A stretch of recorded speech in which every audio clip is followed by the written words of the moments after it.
Hello, welcome back to my channel. നമുക്കിന്ന് നമ്മുടെ സ്കിന്നൊക്കെ നല്ല ഗ്ലോ കിട്ടാനും പിന്നെ മുടിയുടെ നല്ല വളർച്ചയ്ക്കൊക്കെ ഹെൽപ്പ് ചെയ്യുന്ന നല്ല 2 ഡ്രിങ്ക്സ് എങ്ങനെ ഉണ്ടാക്കുന്നതെന്ന് നോക്കാം. അപ്പോൾ അതിന് ആദ്യം ക്യാരറ്റ് ഇതുപോലെ തൊലി കളഞ്ഞിട്ട് ഇതുപോലെ ചെറുതായിട്ട് വട്ടത്തിൽ അരിഞ്ഞു വെക്കണം. ഏത് ഷേപ്പിൽ വേണമെങ്കിലും അരിഞ്ഞെടുക്കാം. ചെറുതായിട്ട് അരിയുമ്പോൾ നന്നായിട്ട് പേസ്റ്റ് ആവും കേട്ടോ, അരയ്ക്കുമ്പോൾ ജ്യൂസായിട്ട് വരും. പിന്നെ ഈത്തപ്പഴം തലേദിവസം വെള്ളത്തിലിട്ട് വെച്ച് കഴിഞ്ഞാൽ പെട്ടെന്ന് അരഞ്ഞു കിട്ടും. നമ്മൾ ഉടനെ എടുത്ത് അരയ്ക്കുമ്പോൾ ചിലപ്പം ഫുള്ളായിട്ട് അങ്ങോട്ട് പേസ്റ്റായി കിട്ടില്ല.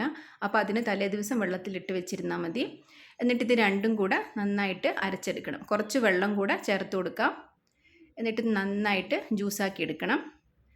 ഈ ജ്യൂസൊക്കെ നമ്മൾ അടിച്ച ഉടനെ തന്നെ കുടിക്കണം കേട്ടോ. കുറച്ച് കഴിയുമ്പോൾ അതിൻ്റെ ടേസ്റ്റിൽ വ്യത്യാസം വരും. ഇത് നല്ല ഹെൽത്തി ആയിട്ടുള്ള ജ്യൂസാണ്. നമ്മുടെ സ്കിന്ന് ഗ്ലോ ആവാനും ഇതിപ്പോൾ നിങ്ങൾ കുടിക്കുന്നുണ്ടെങ്കിൽ ഒരാഴ്ച കണ്ടിന്യൂസ് ആയിട്ട് കുടിക്കാൻ നോക്കണം. അപ്പോഴേ അതിൻ്റെ ഒരു എഫക്റ്റ് കിട്ടുള്ളൂ. ഇനി അടുത്ത ജ്യൂസ് എങ്ങനെ ഉണ്ടാക്കുന്നതെന്ന് നോക്കാം. അതിന് ബീട്രൂട്ട് ഇതുപോലെ തൊലി കളഞ്ഞിട്ട് ചെറിയ കഷ്ണങ്ങളാക്കി മുറിച്ച് മാറ്റി വയ്ക്കണം. പിന്നെ ഇതിൻ്റെ കൂടെ ക്യാരറ്റും കൂടെ ഞാൻ ഇടുന്നുണ്ട്. എല്ലാം കുറച്ച് മതി കേട്ടോ. പകുതി ബീട്രൂട്ട്, ഒരു ക്യാരറ്റ്, അങ്ങനെയൊക്കെ മതി ഒരു ഗ്ലാസ് ജ്യൂസ് കിട്ടാൻ വേണ്ടിയിട്ട്. ഇതൊക്കെ ചെറിയ ചെറിയ പീസാക്കിയിട്ട് തന്നെ അരിയണം. അല്ലെങ്കിൽ പിന്നെ അരിച്ചെടുക്കുമ്പോൾ അവിടെ ഇവിടെയൊക്കെ ചെറിയ ചെറിയ പീസ് അതുപോലെ കിടക്കും. അപ്പം നല്ല ഫൈൻ പേസ്റ്റായിട്ട് അരച്ചെടുക്കണം. ഇത് നിങ്ങൾക്ക് വേണമെന്നുണ്ടെങ്കിൽ അരിച്ചിട്ട് ഉപയോഗിച്ച് കുടിക്കുക, അല്ലെങ്കിൽ അരച്ചത് അതുപോലെ നേരിട്ട് കുടിക്കുകയും ചെയ്യാം കേട്ടോ. അപ്പോൾ അരച്ച് നേരിട്ട് കുടിക്കുമ്പോൾ ചെറിയൊരു തെരിതെരിപ്പ് പോലെ ഉണ്ടാവും. പക്ഷേ അതാണ് കുറച്ചുകൂടെ ഹെൽത്തി ആയിട്ടുണ്ടാവുക.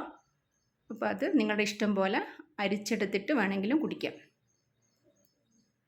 ബീട്രൂട്ടും ക്യാരറ്റും ഒരുമിച്ച് തന്നെ ജാറിൽ ഇട്ട് കൊടുത്തിട്ട് നമുക്കിതിലേക്ക് കുറച്ച് ചെറുനാരങ്ങ കൂടെ ചേർത്ത് കൊടുക്കണം.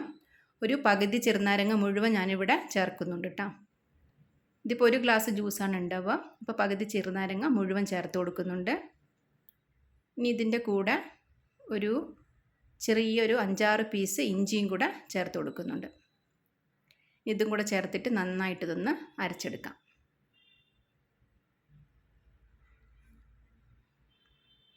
ഇത് ഡെയിലി നമുക്ക് ഉണ്ടാക്കാനുള്ള ബുദ്ധിമുട്ടുണ്ടെങ്കിൽ ഇതുപോലെ അരച്ചെടുത്തിട്ട് ഈ ജ്യൂസ് ഐസ് ട്രേയിൽ ഒഴിച്ചു കൊടുക്കുക.